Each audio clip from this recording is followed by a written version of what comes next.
Today we'll be looking at the G810 keyboard from Logitech, which is a full-sized keyboard sporting fully customizable RGB lighting, as well as Logitech's own Romer G mechanical switches designed by Omron, which can also be found on the G910, the G410, and the G Pro.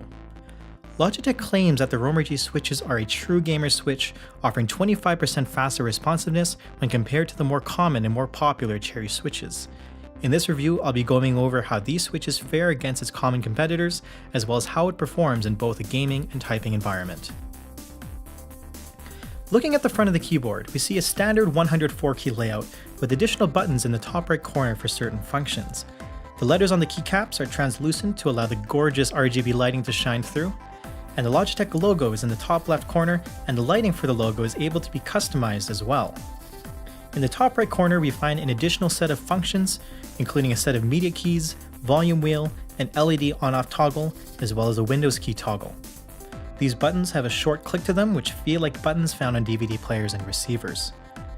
The backlights for these buttons are also customizable, as are the LED toggles for numlock, caps lock, and scroll lock. The front face of the keyboard frame is covered in a matte black plastic coating that is fairly fingerprint resistant. However, the sides of the frame are glossy, which means that cleaning is required every now and then to preserve a clean look. The keycaps are also not so completely resistant to fingerprints, and after just a few instances of typing, oils from my fingers were starting to show on many of the keys. Overall, it can be a little difficult to keep this keyboard looking pristine.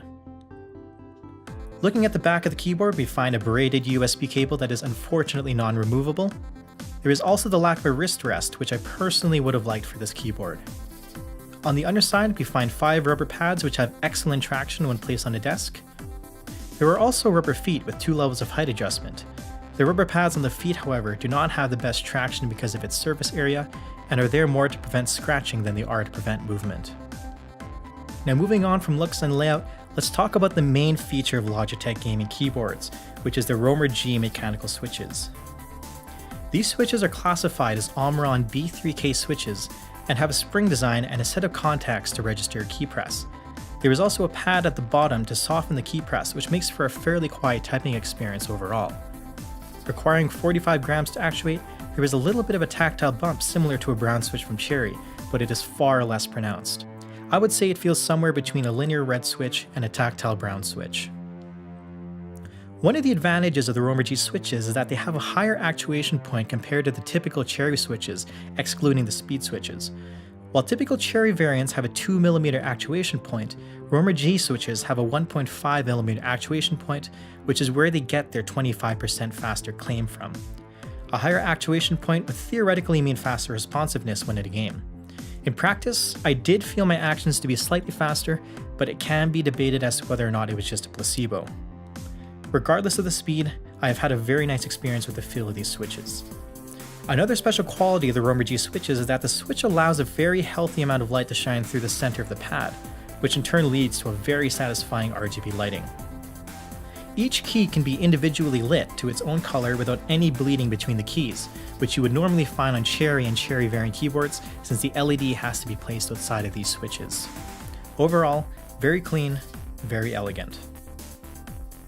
Now the big disadvantage of the Romer G switch is also my #1 problem with this keyboard, and that has to do with the keycap compatibility. Since Cherry switches and its variants such as Kale and Gatoron are based on a similar design and are the most commonly found switch type, this does mean that there is an endless variety of customization in regards to keycaps. Not only is this good for creating the perfect personalized look, it also means that should a key break or should the coating get worn off, or if you just want a new look, there are an endless amount of replacement options available. With Romer G switches, this is not the case, and I personally dread the day when a key should break or wear out.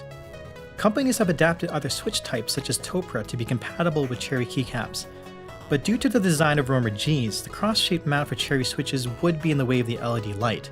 This removes the possibility of adapting, which means that for the time being, we are under the mercy of Logitech to provide replacements. The only potential beacon of hope is that other keyboard manufacturers are also beginning to utilize variants of the Omron design. The DAS Keyboard 5Q using Omron Gamma Zulu switches look very similar to Romer Gs, and so too does the Creative Labs Vanguard K08 using Omron Press switches.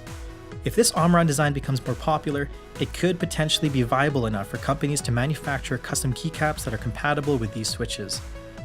Now moving on to customization. The Logitech gamer software is essential for one to control the functionality of the keyboard, such as macros and RGB lighting.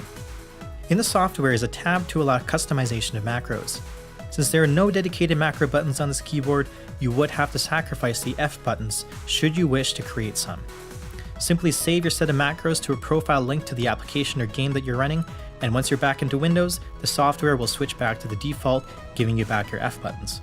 Not the best approach, but it is the best you can do with a keyboard with no extra buttons. If you are looking for a macro-friendly keyboard, you'll probably be better off looking elsewhere. When it comes to RGB customization, you have the option of selecting the color for each individual key, as well as selecting a group of keys by simply clicking and dragging. You can choose a color from a default list, by selecting on a color gradient, or by inputting the RGB color code. For color effects, there is a default list of 6 different effects, which include fixed color, breathing, star effect, color cycle, color wave, and finally key press. There are also several options depending on which effect is selected to control color, speed, and other parameters. Custom effects are also available, and they include a couple for you to try. You do also have the option of creating your own, should you wish to do that. And finally, here's a typing test.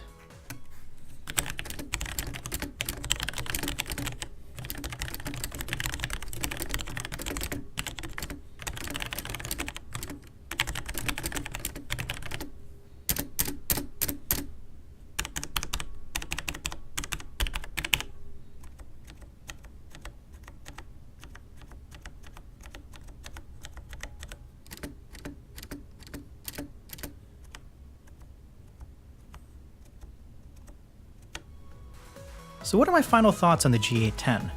Well, overall I'm fairly impressed by the Rover G switches. While they do take a while to get used to, I like the feel of them, where they are easy to press while having a bit of a tactile bump. I want to call them a mushy cherry brown, as that's what they feel like, but I don't want the word mushy to have a negative connotation. They feel really light and quick, and there is little to no fatigue on my fingers after typing for a long time. I personally really like linear switches, but a tactile bump is really nice, especially for typing, and I think Logitech hit a good happy medium between the two. The Rover Gs are also a very quiet switch, even when bottoming out, so if you voice chat on a regular basis, your friends will appreciate not having to hear the constant click of a keyboard on your end. I also really love the RGB lighting. There's a very clean and elegant look because of the switch design, and I like how everything from the keys to the media controls to the LED indicators and even the logo can be customized. Now there are a few things that you have to be aware of, as not everything is positive about this keyboard. There's no included wrist rest, and the USB cable is also not removable. And these are two features many people like myself want out of a keyboard, especially in this price range. There is also the major downside of Rover G switches in that finding custom or replacement keycaps are extremely limited right now.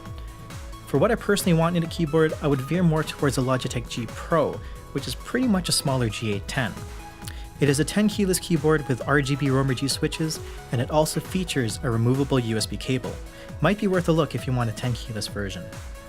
But if you're looking for a simple, elegant, full-size keyboard with RGB lighting and are in the mood for trying out a new mechanical switch family, the G810 from Logitech can be worth your consideration. And that wraps up my review of the Logitech G810 keyboard. If you have this keyboard, I'd love to hear your feedbacks in the comments. Feel free to ask me any questions as well. You can also follow me on Twitter in the link in the description below to get updates on my upcoming projects. And finally, if you liked what you saw, please subscribe, and I'll be back with more audio, peripheral, and other computer-related videos very soon. Until next time, take care.